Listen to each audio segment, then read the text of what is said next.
makukuha mo, di ba? So ngayon, habang 2 taong gulang pa lang yung anak mo, mag-focus ka muna sa kanya. In the meantime, wag mo munang bigyan ng baga chaos yung paligid ng anak mo. Kasi pangit na pinag-aawayan niya yung bata, di ba? Walang kamalay-malay yung bata. Kakalapit mo sa kanya, kakatanggi niya sa'yo, lumalaki galit mo. Di ba bayaan mo na lang siya? Hindi naman po ako yung lumalapit. Yung baby ko po nilalapit ko sa kanya eh. Ikaw pa rin yung bakit yung baby mo kaya mag-commit mag-isa? Tama. Pagkasang kita dyan. Di ba? So ganun ha. In the meantime, yun muna. Focus ka muna sa bata. Huwag ka muna nag-focus dun sa galit. Kasi feeling ko ngayon, challenge ka na lang eh. Challenge ka na. Yung kinatatakutan ko kasi, Papa Jack, balang araw, baka dumating yung time na siya ang lumapit sa amin at kami naman yung lumayo sa kanya. Yun nga sinasabi ko sa'yo. Huwag mong hahayaan. Ikaw lumayo ka, may karapan na kang magalit. Pero huwag mong hayaan na yung bata magalit sa tatay niya. Ibalato mo na sa bata. Hayaan mo na yung tatay. Kung talaga walang hiya siya eh. Diba? Opo. Kung nakahanda ba itong lalaking to, anong gusto mo sabihin sa kanya? Lagi ko naman po kasi sinasabi sa kanya, yung paglapit ko po sa kanya, hindi po yun para sa kagustuhan ko, para po yun sa magiging baby namin. Para po sana na hanggat maaga, makilala po siya nung baby niya na siya po yung tatay. Hindi po yung balang araw, pagkantsawan po siya ng mga kaibigan niya, at sasabihin po sa kanyang wala po siyang tatay. Kasi una-una po akong masasaktan eh.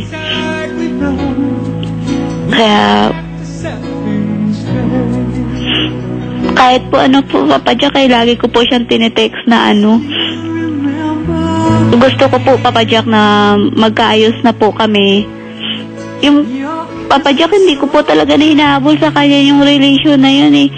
Gusto ko lang po talaga sa kanya yung doon po sa bata. Kasi minsan po naaawa po ako kasi pag nakakita po kasi siya ng lalaki, para po konting lambing lang po sa kanya ng mga lalaki. Malapit po siya, tinatawag niya pong papa. So pag naririnig ko po yun, naaawa po ako sa bata. Kung pwede ka maintindihan ng anak mo ngayon, anong gusto mong sabihin sa bata? Wala. Hindi ko po alam, Papa Jack eh. Para lang mailabas mo yan nararamdaman mo. Say something para sa bata. Alam natin, hindi kanya mauunawan. Hindi niya kayang maintindihan yung pwede mo sabihin ngayon. Diba? But for a public record, para itong mga hayop na lalaki ito, mga tarantad na tumatakbo sa obligasyon, diba? Alam nila yung pakiramdam ng isang nanay na tinakbuhan ng isang, diba, makapalang mukha hayop tarantadong lalaki. Diba? Kung paano magtaguyod ang isang nanay para sa anak kapag iniiwan ng mga hayop na yun. Ang hirap po, Papa Jack, kasi lalo pa po ngayon, minsan po nagkakasakit po siya. Tapos ako lang po mag-isa yung nagsasakripisyo para po sa kanya. Nahihirapan po ako, Papa Jack, kapag nagkakasakit po siya. Wala po ako ibang matatakbuhan. Alam mo, Annalie, naniniwala ako na a mother can do wonders. Bilang nanay, di ba? Kaya mo yan. Bilang isang hindi na lang nanay, hindi na lang tatay. Pag responsable kang magulang, mga kaibigan, hindi ko kayo tuturuan ha. Hindi ko kayo tuturuan na na gumawa ng masama. Pero ang isang magulang, pag may pangangailangan ng pamilya niya, pag hindi niya kayang ibigay at paghanap buhayan, ipagnanakaw niya yan. I'm saying this figuratively, mga kaibigan. What I'm trying to say is, gagawin mo ang lahat, di ba? Okay. Ipupusta mo ang sarili mo, magampanan mo lang yung pangangailangan, di ba, ng anak mo dahil masaya ka sa bagay na yon. Opo. At alam mo, you are blessed, Annalie. Dahil mayroong kang pagkakataon na gampanan ang napakahalagang tungkulin na yan. Itong tungkulin na mayroong kabilang nanay, mas mahalaga to kaysa maging senador ng bayan. Mas mahalaga to kaysa maging mayor. Di ba? Mas mahalaga to kaysa maging presidente. Nasarap maging magulang. Wag mong iyakan yung challenges na meron. Alright? Kakayanin mo yan. Ang buong katotohanan, Annalyn, hindi ikaw ang unang-unang single mom sa mundong ito. At kinaya nila. Ibig sabihin, kaya mo, di ka naman alien, di ba? At kung anong habilidad meron sila, kaya mo rin. Kaya mo yan. Ayokong matapos ang usapan at naniniwala ako mahirap ang buhay. At pinapaniwala kitang mahihirapan ka. Because I want you to know and I want you to feel na pagkaba ng teleponong ito, ang tanging mararamdaman mo, kaya ko to. Alright? Opo. Lagi may paraan. Napapadyak eh. 2 taon na, itaguyod mo na eh. Actually, nakalagpas na sa pinaka mahirap na part eh. Opo. Diba? Pakunti na nga na pakunti ang gastos ngayon eh. Papadyak, hindi naman po kasi ako yung mismong hands-on mom sa kanya eh. Bali, ibang tao din po ang nag-aalaga kasi nagtatrabaho po ako. Pero talaga, we all make sacrifices. But ang pinakamagandang part dito, ginagawa mo to para sa kanya. Opo, yun na nga lang po eh. Tapos, wala, hindi ko kasi po kasama yung mga family ko po eh. Parang kumbaga, parang wala po kaming kamag-anak sa mundo. Parang dalawa lang po kami, tsaka yung kaibigan ko. Meron, huwag mo isipin yan. May kamag-anak ka. Di ba, nagkataon lang, nakatoka sa ito ngayon. Okay, huwag ka maging negative, Negative thinker, right? Okay? Opo. Isipin mo yung magandang part, yung anak ka.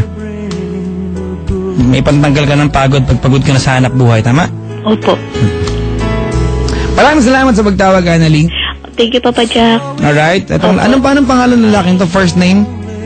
June po. June? Apo. June. Ilan taon na yung lalaki yan? 27 po. Taga saan yan? Dumaguete po yung province. Asan siya ngayon sa Maynila? Pasig po. Baka nakaantabay itong June na to. Hindi ko na mabagit niya bilida, mga kaibigan, ha?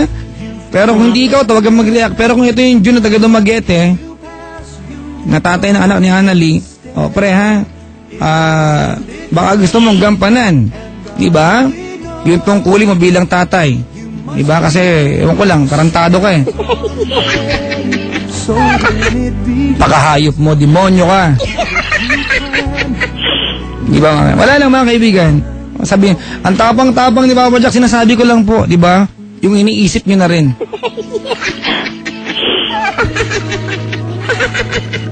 Diba? Papa Jack, i-justify mo yung pagnanakaw, mamaya madyaryo ka na naman, lamon naman na makitid ang utak na umaintriga na, sabi ni Apple, na-justify ko na eh.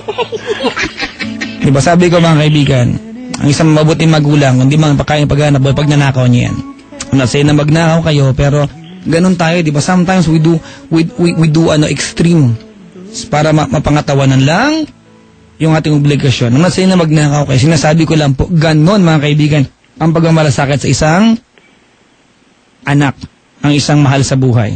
Alright? Hindi maganda, pag ginaryo ako ulit mo. Sikat ako ulit. Ganun, Papa Jack. Maraming salamat sa iyong pagtawag. Thank you din po. Thank you very much. Thank you din po. Thank you very much. Mga kaibigan, that was our caller, si Annalyn ng Makati. Ayan, tawag sa akin over 8326171, mga kaibigan. Sabi ni Sir Belly, amen to that, bro. The job of being a father is very fulfilling. Tama mga kaibigan. Alright? Very fulfilling di ba? Ang job ng isang tatay. Ayan.